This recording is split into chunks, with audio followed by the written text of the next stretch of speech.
하나님 말씀 마가복음 9장 28절 29절 두 절 보도록 합니다.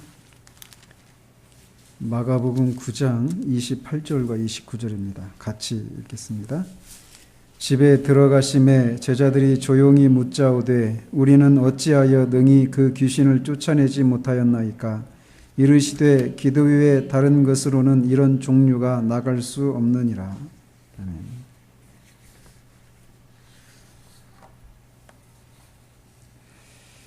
네, 오늘부터 본격적으로 로이 존스의 부흥이란 책을 중심으로 부흥 시리즈를 시작합니다.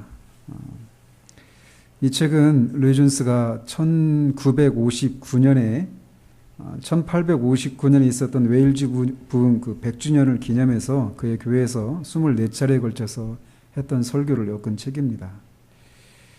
따라서 그 책의 내용 중에는 당시 영국교회 현실을 구체적으로 담고 있는 내용이 있어서 그로부터 지금 거의 70년이나 지난 이 대한민국이라고 하는 이 특수한 상황에서 그가 행했던 설교를 그대로 전할 수는 없는 노릇입니다. 따라서 저는 그 책에서 말하고 있는 내용들 중에 시대나 장소가 바뀌어도 변하지 않는 내용들은 취하되 그 당시 영국교회의 구체적인 현실에 대한 것들은 오늘날의 한국교회와 또 한국 사회에서 비슷하거나 그것들의 연장선상에 있는 것들을 언급하면서 이 시리즈를 진행하고자 합니다. 오늘 본문은 주님께서 베드로와 요한과 야고보 이 세 명의 제자들을 데리고 우리가 소위 변화산이라고 부르는 산에 올라갔을 때 그 산 아래에 남아있었던 다른 9명의 제자들과 관련해서 일어났던 사건들을 기록한 본문입니다. 로이 존스는 이 본문을 통해서 오늘날 교회가 처한 위기가 무엇인지, 그리고 그런 위기에 맞선 교회에 이런저런 노력들이 어떤 것들이 있는지, 그리고 그런 노력들이 어떤 효력을 가져왔는지를 진단하고 그런 노력으로는 통하지 않는 이 오늘날 교회가 직면한 큰 문제가 무엇인지를 밝힌 후에 그에 대한 특별한 처방이 무엇인지를 전개하는 방식으로 그의 주장을 펼치고 있습니다. 그는 당시 영국 교회가 직면한 가장 큰 특징을 섬뜩할 정도의 궁핍함이라고 말을 했습니다. 섬뜩할 정도의 궁핍. 72년 전에 영국 교회에 대한 그의 진단은 오늘날의 한국 교회 현실과 별반 다르지 않다고 생각을 합니다. 물론 우리가 처한 현실을 어떤 것을 기준으로 보느냐에 따라서는 전혀 다르게 보는 사람들도 있겠지만 우리가 교회가 영광스러운 위치와 부요함을 누렸던 그런 때와 비교한다면 오늘날의 교회 현실이 섬뜩할 정도의 궁핍한 시대다라고 하는 그런 표현이 적당하다고 저는 생각합니다. 우리가 앞으로 살피겠지만 하나님께서는 교회가 영적으로 그 생명력을 다한 것 같은 시기마다 교회의 특이한 방식으로 영적인 생기와 활력을 주입하시고 잠들어 있던 교회를 깨우시고 교회의 원수들을 물리치시고 교회를 세상 가운데서 높이시는, 그리고 그런 것을 통해서, 그런 교회를 통해서 하나님의 살아계심과 그 영광스러움을 드러내시는 일들을 지금까지의 교회 역사 가운데 계속해서 반복해 오셨습니다. 이 땅에서도 복음이 들어온 지 140여 년의 이 짧은 이 역사 가운데서도 100여 년 전에 1905년 원산 부흥, 또 1907년에 그 평양 대부흥과 같은 그런 부흥을 허락하시기도 했습니다. 저는 이걸 이렇게 언급하는 중에 그때 있었던 그 부흥의 그 면면들, 그 특징들을 여러분들과 같이 나누고자 합니다. 어쨌든 저는 그런 우리 땅에서도 이 한국 교회에도 하나님이 허락하셨던 그 부흥에 대한 소망을 품고 이 시리즈를 시작하고자 합니다. 로이 존스도 그렇고 로이 존스와 동시대에 살았던 토저도 동일하게 이 당대의 미국이나 영국에서 이 사람들 사이에 퍼져 있었던 동일한 현상이 있다라고 진단을 합니다. 그 중에 하나가 무엇이냐면 당대 사람들이 스포츠 경기를 직접 자기가 참여해서 스포츠를 이렇게 즐기기보다는 다른 선수들이 경기하는 것을 관람하는 것을 더 많이 한다라는 거예요. 자기가 직접 축구를 하기보다 축구장에 가서 경기하는 걸 구경하는 거, 뭐 이런 식이죠. 그런데 이런 모습이 교회 안에도 들어왔다라고 그 둘은 똑같이 진단을 합니다.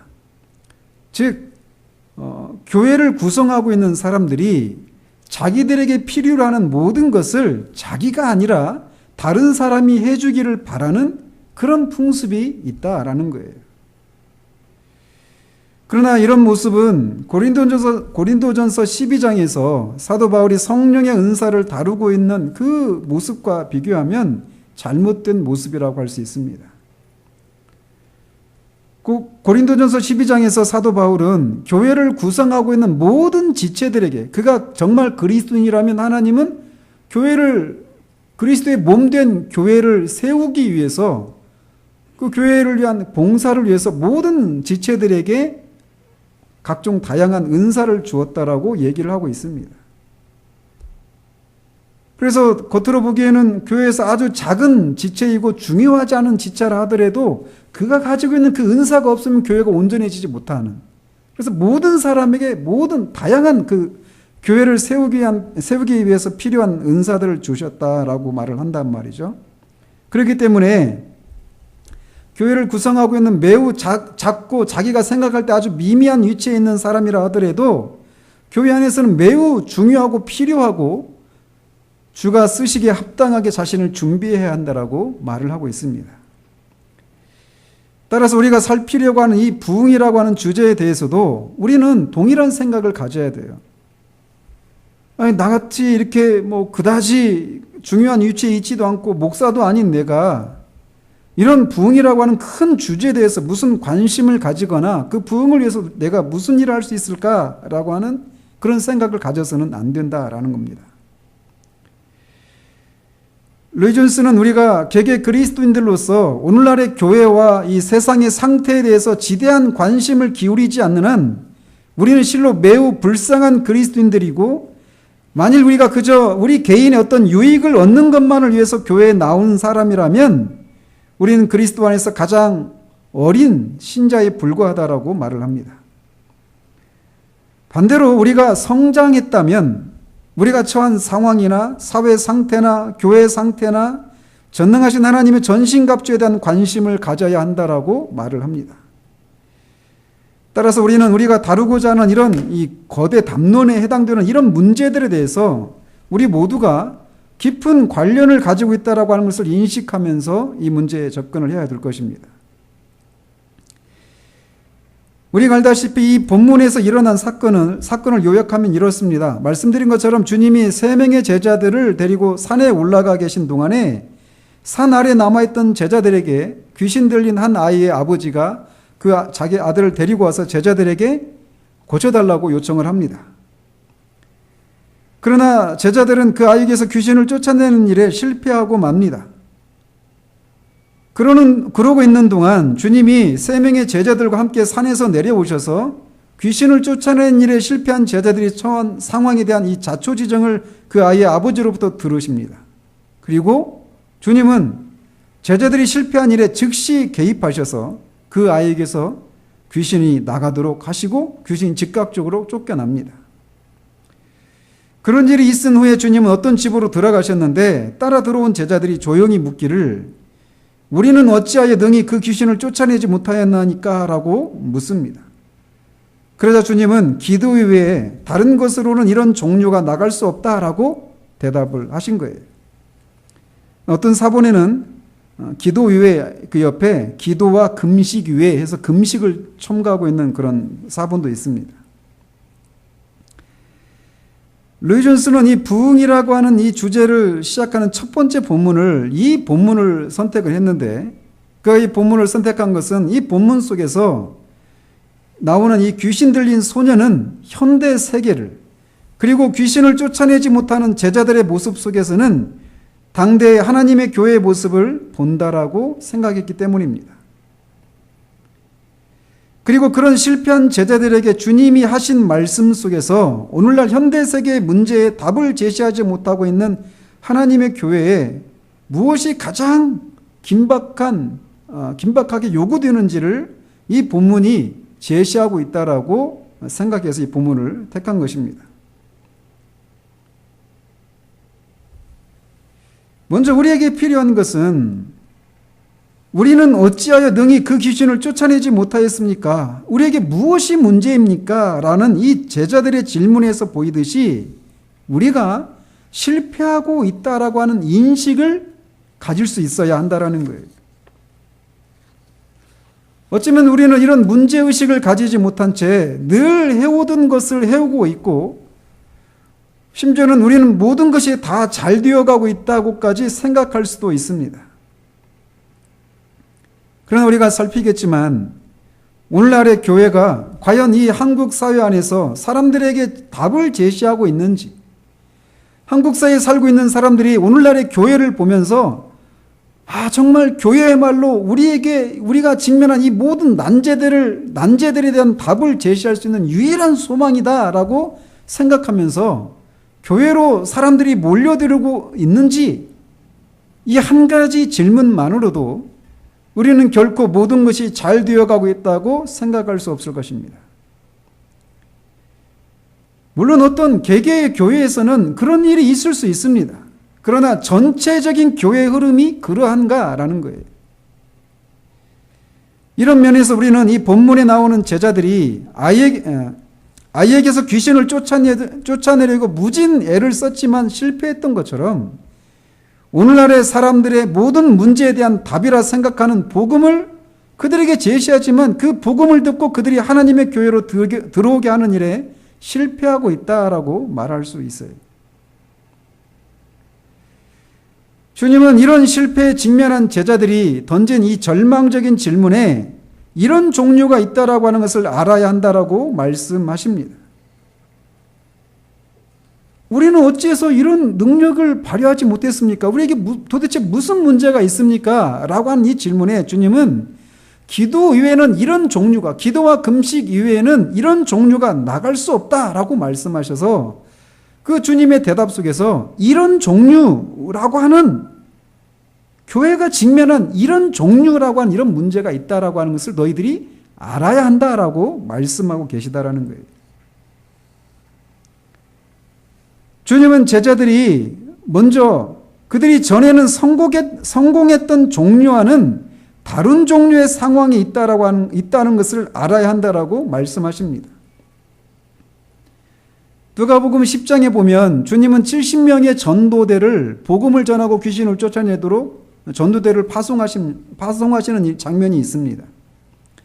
그래서 그들은 주님으로부터 보냄을 받고 복음을 전하고 귀신을 쫓아내는 일을 했는데 그 일에서 큰 성공을 거두었어요. 그래서 그들은 주님께로 다시 돌아와서 막 흥분하면서 과연 주님의 말씀대로 우리가 복음을 전할 때 귀신들도 자신들에게 항복하고 사탄이 하늘에서 번개같이 떨어지더이다 라고 흥분하면서 보고를 합니다. 이렇게 귀신을 쫓아내는 일에 성공을 거둔 경험이 있기 때문에 제자들이 이번의 경우에도 그 아이에게서 전과 같은 능력으로 귀신을 쫓아낼 수 있을 것이라고 생각하면서 귀신을 쫓아냈지만 비참하게 실패를 하고 말았던 것입니다. 그런 공경에 처한 제자들을 주님이 아이에게서 귀신을 쫓아내시고 그들을 그 공경에서 건지신 것이죠. 그러시면서 이런 종류는 너희들이 전에 성공했던 그런 종류와는 다른 종류의 상황이라고 말씀하시고 계신 거예요. 즉 귀신의 세계에도 사도 바울이 에베소서 6장에서 정사와 권세와 이 세상의 어둠의 주관자와 공중에 있는 악한 영들에게 대해서 우리가 싸운다라고 말하면서 이 악한 영의 세계에도 여러 등급이 있다. 그리고 그 귀신들마다 여러 가지 능력의 차이가 있다라고 하는 것을 너희들이 알았어야 한다라는 것입니다. 그렇기 때문에 어떤 경우에는 전에는 성공했던 능력보다 더 큰 능력이 요구된다라는 것이에요. 즉 제자들은 자신들이 직면한 상황이 전과 동일하다는 생각을 가지고 그들이 직면한 상황을 정확하게 진단하지 못한 채 곧장 문제를 해결하기 위해서 어떤 활동을 개시했다라고 하는 것이 문제였던 거예요. 이처럼 우리도 제자들처럼 우리가 직면한 어떤 상황에 대해서 먼저 앉아서 이것이 어떤 상황인지 정확하게 진단하기도 전에 곧장 어떤 행동을 취하려고 하는 경향이 있습니다. 아무것도 안 하는 것보다는 무엇인가를 하는 것이 더 나은 경우도 있습니다. 그러나 일반적으로 우리가 직면한 난제에 대한 정확한 진단이 없이 어떤 처방을 내리는 것은 대부분 실패로 끝나고 맙니다. 물론 그 처방 자체가 그 자체로는 옳은 것일 수 있어요. 그 자체로는 아무런 문제가 되지 않을 수 있단 말이죠. 근데 문제는 그 직면한 상황에 맞는 적확한 처방인가 하는 거예요. 따라서 우리가 직면한, 오늘날의 교회가 직면한, 오늘날의 그리스도인들이 직면한, 이 세상 앞에서 직면한 그런 난제들이 무엇인가를 정확하게 진단하는 것이 필요하다라는 것이죠. 그러나 우리가 직면한 그 직면한 문제에 대해서 보편적인, 일반적인 부족함만을 깨닫는 것만으로는 부족합니다. 왜냐하면 언제나 보편적인 부족함은 항상 있기 마련이기 때문입니다. 이게 무슨 말인지를 로이 존스는 한 가지 예를 들어서 이렇게 설명합니다. 즉, 우리가 길을 가는데 한 사람이 길에 정신을 잃고 쓰러져 있는 그런 사람을 발견했습니다. 근데 우리가 그 쓰러져 있는 그 사람을 보면서 누구든지 그 사람을 보면 아, 저 사람이 쓰러져 있네. 정신을 잃고 쓰러져 있네. 아, 저 사람이 깨어나야 되는데 저 사람에게 부족한 것은 정신을 잃고 쓰러져 있는 것이다. 이렇게 그 사람에게 부족한 것을 모든 사람들이 다 똑같이 인식을 할 것입니다. 근데 그렇게 보편적인 부족함을 인식하는 것으로는 부족하다라는 거예요. 즉 세상이 아, 저들도 이 그리스도의 생명의 복음을 듣고 구원을 받아야 되는데 저들이 자신의 죄인됨을 깨닫지 못하고 있는데 예수 그리스도를 모르고 있는데 이런 부족함, 보편적인 부족함을 깨닫는 것으로는 이 세상을 바르게 진단하고 있는 것이 아니다라는 거예요. 마치 그 쓰러져 있는 사람이 쓰러져 있는 원인이 정확하게 무엇인지를 모르면 그에게 적절한 처방을 할 수 없는 것과 마찬가지입니다. 그가 오랜 여행 끝에 너무나 피곤해서 잠에 빠져들어 있는 상황이라면 문제는 간단하겠죠. 그냥 흔들어서 깨우면 돼요. 근데 만약에 그 사람이 약물에 취해 있다거나 아니면 어떤 질병에 걸려서 갑자기 발작을 일으켜서 그렇게 정신을 잃고 쓰러졌다라면 상황은 달라요. 흔들어 깨워서 될 수 있는 문제가 아니다라는 것입니다. 그 사람이 정신을 잃고 쓰러져 있구나. 이거를 아는 것으로는 부족하다라는 거예요. 왜 그 사람은 그렇게 정신을 잃고 쓰러졌는가? 이 정확한 진단이 있어야 그 상황에 맞는 정확한 처방을 내릴 수 있다라는 것입니다. 이처럼 오늘날의 교회와 교회 안의 개개 그리스도인들의 난제의 본질을 인식하기까지는 우리가 그들이 가지고 있는 난제를 처리할 수가 없다라는 것이에요. 따라서 우리는 오늘날의 교회가 다른 시대의 교회가 직면했던 난제들과는 다른 이런 종류라고 불리는 난제들이 어떤 것들이 있는지를 알아야 한다라는 거예요. 로이 존스는 당대 영국 교회가 직면한 상황은 1959년 상황이에요. 근데 그 당시에 그 영국 교회가 직면한 상황은 그 당시로부터 200년 전이나 100년 전의 상황과는 다르다라고 말을 했습니다. 즉 그때로부터 100년 전이니까 100년 전이나 200년 전이면 뭐 19세기나 18세기 이런 때를 말하는 거예요. 19세기.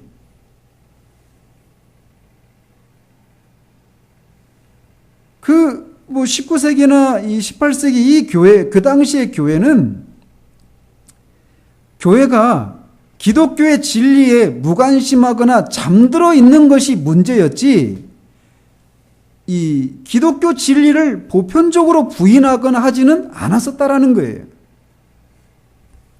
그렇기 때문에 피곤해서 잠들어 있는 사람처럼 교회가 이런저런 캠페인이나 여러 가지 활동을 통해서 그렇게 잠들어 있거나 무관심한 그들을 각성시키기만 하면 되었다라는 것이죠. 그러나 과연 오늘날도 동일한 상황에 처해 있는가라는 질문을 던지는 거예요. 그렇지 않다라고 답을 합니다. 그렇다면 오늘날 교회가 지난날의 교회와 다르게 오늘날의 교회가 직면한 이런 종류라고 불리는 난제들은 어떤 것들이 있는가를 우리가 알아야 되는데, 그것에 대해서 로이 존스는 몇 가지 문제들을 제시합니다. 첫째로는 사람들이 영적인 것들에 대해서 무관심한 정도가 아니라 영적인 것들을 철저하게 모르고 심지어 영적인 것들을 부인하고 있다라는 겁니다. 단지 영적인 것들에 대해서 냉담하게 반응하는 것이 아니라 영적인 것들에 대한 개념 자체가 사라졌다라는 거예요. 즉 과학적이고 합리적인 이성에 근거한 삶에 의해서 살아가는 현대인들에게 기독교나 구원에 관한 믿음이나 교회의 영역에 속하는 모든 것들은 버려야 할 것들이라는 생각이 지배적이다라는 겁니다. 기독교에 속하지 않은 사람들의 정신세계가 이러하다라는 거예요.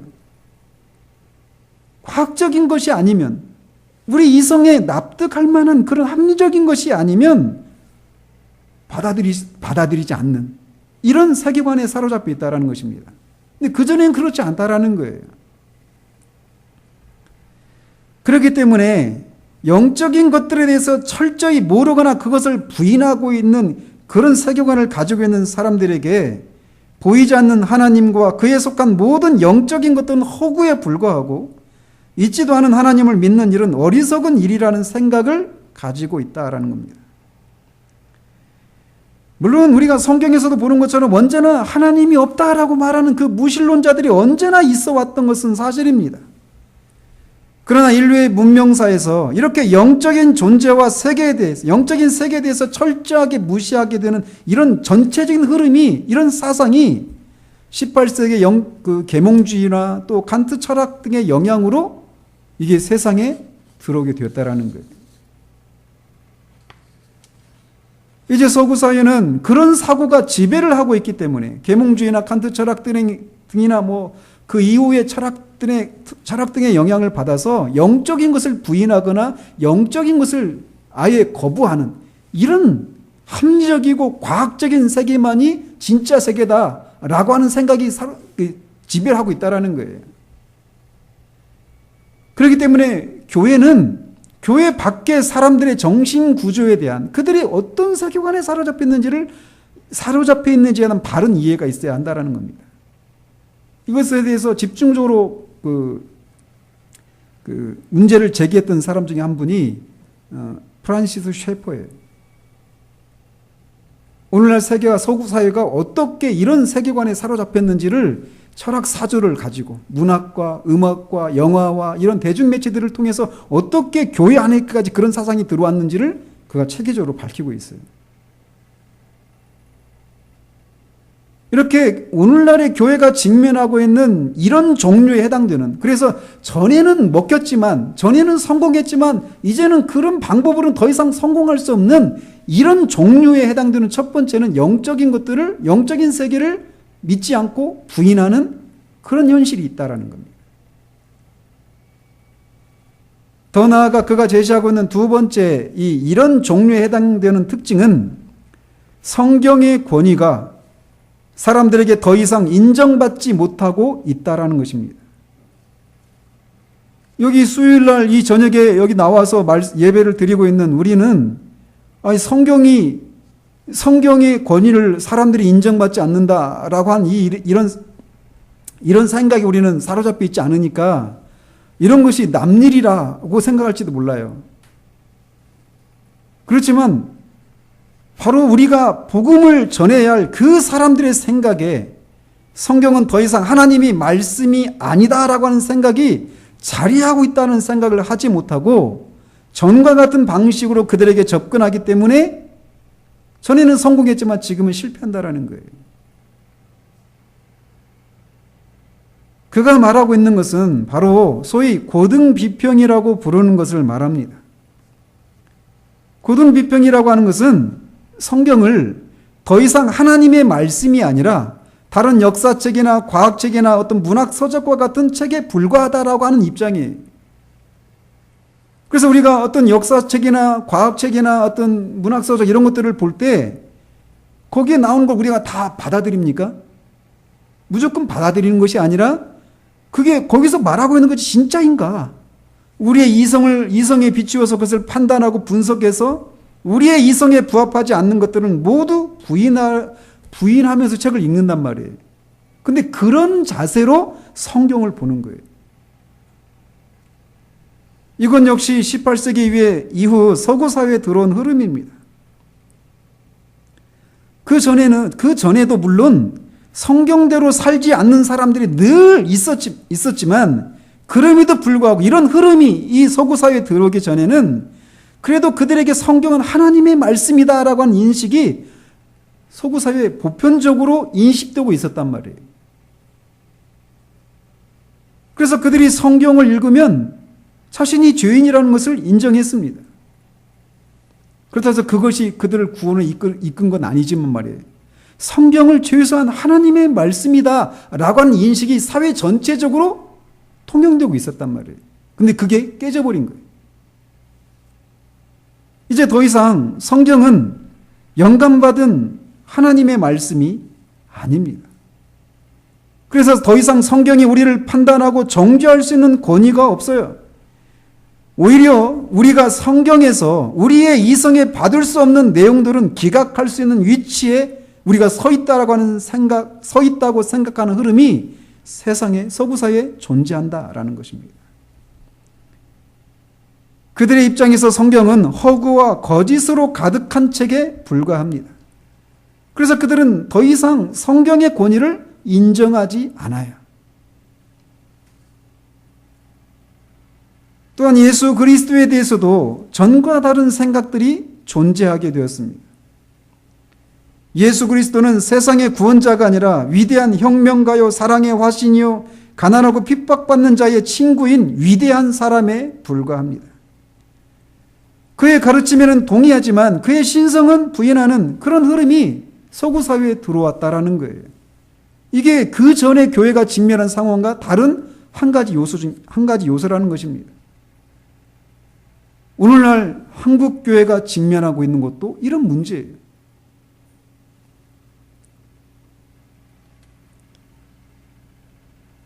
또 이런 종류에 해당하는, 오늘날 교회가 직면하고 있는 이런 종류에 해당하는 것은 오늘날 사회가 부도덕한 정도가 아니라 초도덕적인 사회가 되었다라는 겁니다.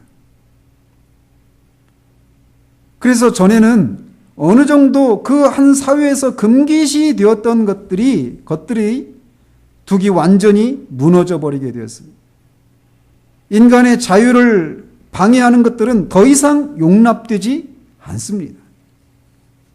낙태와 동성애와 각종 성적인 타락은 인류가 전에 직면한 어떤 사회보다 더 악한 모습을 드러내는 대표적인 모습이라고 할 수 있습니다. 그전에도 이런 것이 없었던 건 아니에요. 그런데 이게 이제 사회적으로 완전히 금기시 되었던, 그래서 조심하고 감추었던, 뒤에서 몰래 행해졌던 이런 것들이 이제 버젓이 공론화되고 있는 그런 현실이라는 것입니다. 이런 것들이 오늘날 교회가 직면한 이런 종류라고 그는 진단합니다. 제자들은 이런 종류를 인식하지 못한 채 전에 성공적이었던 방식을 그대로 답습하고 있었을 뿐이었습니다. 그렇기 때문에 이런 종류에 해당되는, 이런 종류가 너희들이 직면한 상황이 어떤 상황인지를 알고 이런 종류에 맞는 그 무엇을 해야 한다라는 거예요. 그래서 주님은 이런 종류가 나갈 수가 없다라고 말씀을 하시는 것입니다. 이 말씀은 이런 의미입니다. 너희가 바로 이 경우에 실패한 것은 다른 경우에는 충분하고 알맞았던 이른바 너희가 가진 그 능력이 이 경우에는 적합하지 못하고 전혀 소용이 없기 때문이다. 전에 성공했던 그런 능력을 가지고는 이런 상황에 아무런 도움도 줄 수 없고 또 소망도 가지지 못한다. 그것은 이 고통에 빠져 무력한 조건에 처해 있는 소년에게 아무것도 해주지 못한다라고 말씀하고 계신 거예요. 주님의 이런 말씀에는 두 번째 우리가 살펴볼 내용이 들어 있습니다. 즉, 교회가 직면한 난제들을 해결하기 위해 시도했던 방법 중에 전에는 우리가 성공했지만 이제는 교회가 직면한 이런 종류 앞에서는 실패하는 방법들에는 어떤 것이 있는가라는 거예요. 이런 것들에 대해서 그런 몇 가지 것을 제시하는데 우리가 먼저 알아야 될 것은 그가 제시하고 있는 이런 예전에는 성공했지만 지금은 성공하지 못하는 이런 방법들, 이 자체가 악하거나 나쁘다라고 말하는 것은 아니다라는 것입니다. 즉 제자들이 전에 귀신을 쫓아낼 때 필요했던 그 능력 그 자체가 나쁜 것이 아니란 말이에요. 다만 지금 이 소년에게서 들어있는 귀신을 쫓아내기에는 예전의 그 방식으로는 그 능력으로는 안 된다라는 거예요. 그래서 예전에 교회가 직면한 그 문제들을 해결하는 데는 성공을 거뒀던 그 어떤 방법들이 그 자체로는 나쁜 게 아니라는 거예요. 그러나 오늘날 교회가 직면하고 있는 이런 종류를 해결하기에는 충분하지 못한 그런 방법들이 있다는 거예요. 전에 사용해왔던 그런 방법들이. 그게 뭐냐라는 겁니다. 그가 제시하는 첫 번째 이 방법은 변증이라고 말을 합니다. 변증이라고 하는 것은 기독교의 진리를 철학적으로, 이성적으로 입증하려고 하는 시도들을 말합니다. 앞에서도 말씀드린 것처럼 오늘날의 사람들이 과학적으로 입증되고 합리적으로 받아들이지 않는 것은 받지 않기 때문에 과학적이고 이성적인 사고를 하는 사람들에게 기독교의 진리가 매우 합리적이고 철학적인 것이라고 하는 것을 입증하면 그들이 기독교의 진리를 믿을 것이라고 하는 기대에서 시도하는 방법이 변증이에요.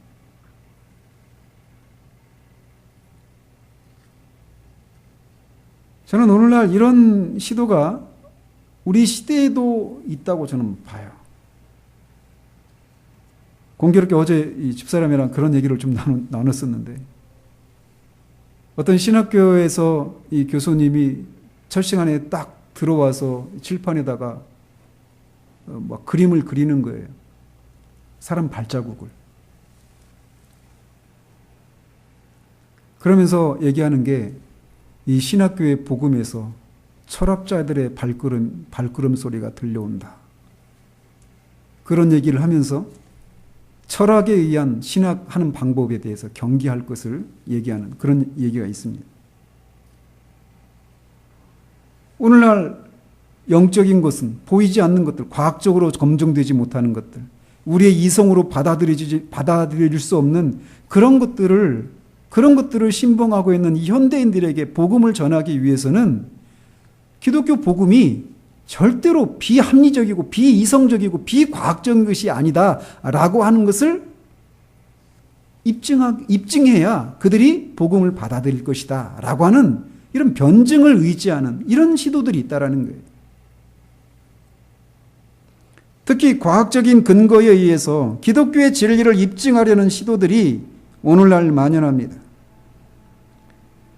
이적이나 초자연적인 것들이 과학적으로 가능하다라고 하는 것을 입증하려는 시도들이 바로 그런 경우예요.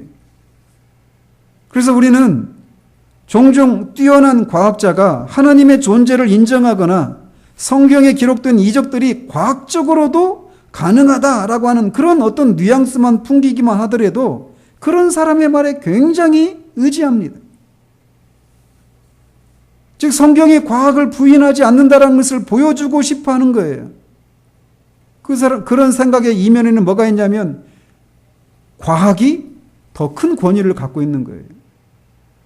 과학은 권위이고 성경은 그 권위에 짜 맞춰야 한다는 생각이 이런 시도 밑에 깔려 있다라는 것이죠.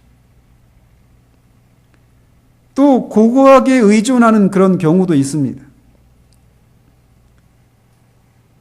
고고학이 그 자체로 의미가 있고 또 고고학적인 발견에 의해서 성경에 나오는 그런 사건들, 그런 지명, 어떤 지리들 이런 것들이 이게 입증되는 것을 인해서 입증되는 이런 것이 있죠. 그런 것을 인해서 우리가 감사합니다. 하나님 앞에. 그러나 성경이 진리라고 하는 것을 입증하기 위해서 지푸라기라도 잡는 심정으로 고고학을 의지하는 것은 옳지 않다라는 거예요.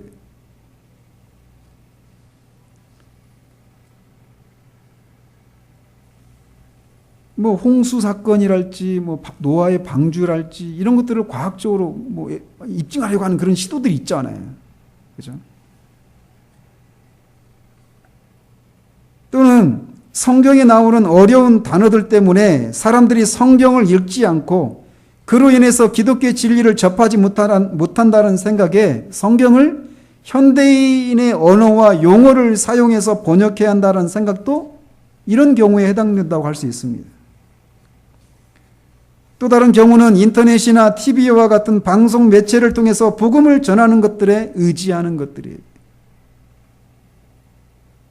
또는 교회 문턱을 낮춰야 사람들이 교회로 들어온다면서 어떤 교회는 교회 안에 흡연실을 만들기도 하고 청년들을 끌어들이기 위해서 현대의 음악과 연극과 같은 방법들을 동원하는 시도들도 이런 방법들에 해당할 수 있습니다.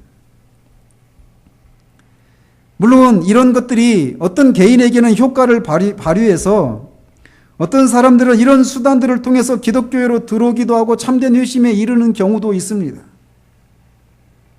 그러나 대다수의 사람들이 어떤가라는 거예요.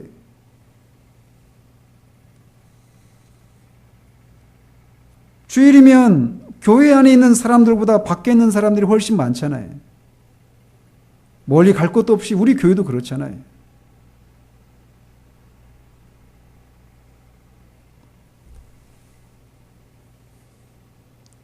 이 시대에 사람들이 복음에 대해서 어떤 반응을 보이고 있는가라는 거예요. 우리 사회의 도덕적인 상황은 어떤가라는 거예요. 이런 것들이 성공을 거두고 있다라면 이런 것들이 사회의 어떤 도덕적인 그런 현실에 반영되기 마련인데 우리 사회가 그것을 말해주고 있는가라는 거예요. 이런 방법들이 성공하고 있다라고. 우리는 이런 것들이 더 이상 통하지 않고 있는 상황을 목도하고 있습니다. 제 신대원 시절에 어른 목사님들이 오셔서 종종 설교를 하는 때가 있어요. 그분들이 은퇴를 앞두거나 은퇴하신 이런 분들이 와서 신대원에서 이제 우리들에게 설교를 하실 때마다 늘 혀를 끌끌 차십니다. 당신 때에는 그냥 말뚝 세우고 천막만 쳐도 교회로 사람들이 막 몰려 들어왔다라는 거예요. 푹 쉬고 막 돌아다니면 그 피리 부른 아들 그 사나이처럼 마을 아이들이 다 교회로 왔다라는 거예요. 근데 지금은 그런 방식으로는 안 된다라는 거죠.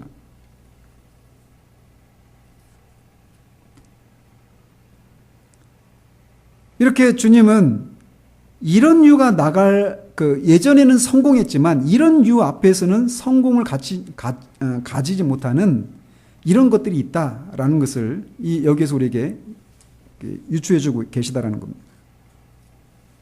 그러시면서 주님은 그 소년에게서 귀신이 쫓겨나가기 위해서는 기도, 어떤 사본에는 금식도 있다고 그랬어요. 기도와 금식 외에는 이런 종류가 나갈 수 없다라고 말씀하셨습니다. 류존스는 주님은 결국 이렇게 말씀하고 계신 것이다라고 말을 합니다. 즉 너희는 너희가 가지고 있는 능력을 사용했다. 너희는 그 능력을 매우 확신하고 있었다. 그래서 너희는 그 확신을 가지고 그 일을 했다. 그런 경우에 처했을 때 예전에는 명수들이어서 너희가 생각하기를 이번에도 즉시 성공할 것이라고 생각했다. 그러나 그렇지 않다. 잠시 멈춰서 생각해 보아라. 너희가 실패한 것은 이 악한 영들 사이에도 능력의 차이가 있고 여러 등급이 있다는 것을 몰랐다라는 거다. 바로 그것이 이 순간에 너희로 하여금 그처럼 처참하게 실패하게 한 것이다. 너희는 충분한 힘을 가지지 못했다. 너희가 할 수 없는 일을 내가 한 것은 내가 능력을 가지고 있기 때문이며 하나님께서 성령으로 말미암아 내게 주신 능력으로 내가 충만해 있기 때문이다. 왜냐하면 그분은 방편을 통해서 내게 성령을 주시는 분이 아니기 때문이다. 너희가 하나님만이 주실 수 있는 능력을 간구하지 않으면 이런 종류를 결코 다루지 못할 것이다.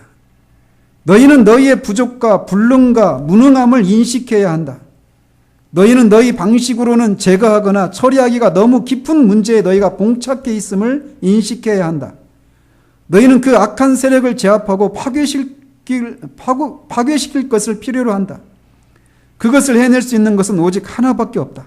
그것은 하나님의 능력이다.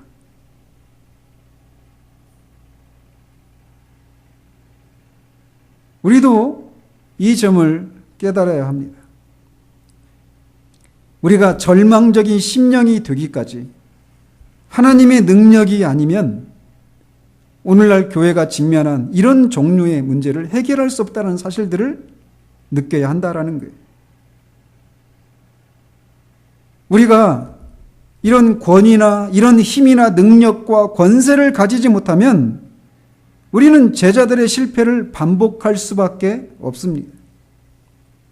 따라서 우리는 먼저 철저하고 절대적으로 우리의 부족함을 인식해야 합니다. 동시에 우리는 우리가 하나님의 성령으로 충만해져야 한다라고 하는 것을 인식해야 합니다. 또한 하나님께서 우리로 하여금 성령에 충만하게 하실 수 있음도 동등하게 확신해야 합니다. 우리가 직면한 이런 종류가 아무리 크더라도 하나님의 능력은 무한하고 우리가 필요로 하는 것은 많은 지식이나 많은 이해력이나 보다 많은 변증이나 철학과 과학과 종교를 더 잘 조화시키는 것이나 다른 모든 어떤 현대적인 그런 목표적인 기술을 필요로 하는 것이 아니라고 하는 것을 인식해야 한다라는 거예요.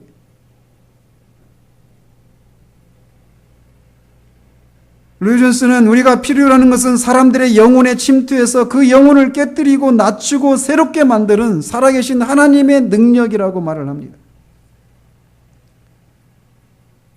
우리는 부흥의 시기에 하나님이 그렇게 하셨던 것처럼 지금도 동일하시다라고 하는 것을 확신하고 그분께 그 능력을 구하고 그것을 위해서 기도하기 시작해야 합니다.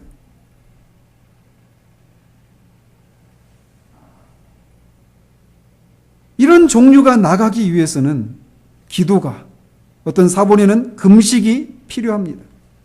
금식의 효력은 구하고자 하는 내용에 그 사람으로 집중하게 하는 것입니다. 즉 기도하되 정신을 집중해서 하나님의 능력을 구해야 한다라는 거예요. 우리가 하나님의 능력으로 충만해지기 전까지는 이런 종류가 나갈 수 없음을 절망적이고 절대적으로 인식하고 어제나 오늘이나 동일하신 하나님께 전에 이런 종류가 필요한 상황에서 능력을 베푸셔서 원수들을 흩으시고 하나님의 교회를 살리시고 높이셨던 그 일을 위해서 기도해야 한다라는 거예요.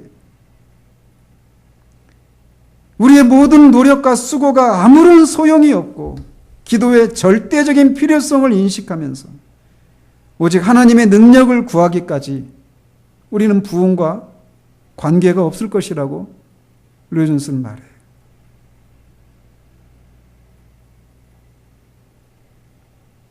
하나님 앞에 우리가 이것을 살피는 이유가 그렇습니다.